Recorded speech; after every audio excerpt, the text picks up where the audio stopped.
হাটে গিয়ে এই ভুল করলে আপনি অবশ্যই ঠকতে পারেন।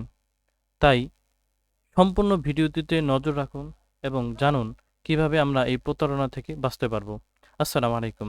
নিউজ আপডেট BD24 চ্যানেলের পক্ষ থেকে আপনাদের সকলকে জানাচ্ছি স্বাগতম। তো প্রতারণা থেকে আমরা বাঁচতে পারবো কিভাবে হাটে গিয়ে, হ্যাঁ, এবং কিভাবে না ঠকেই আমরা গরু কিনতে পারবো, তো আমরা চলুন জেনে নিই বিস্তারিত। গরু কেনার আগে শুধু আকার দেখবেন না, প্রথমেই দেখুন গরু ঠিকমতো হাঁটতে পারে কিনা। তারপর চোখ, দাঁত আর শরীর ভালোভাবে চেক করুন।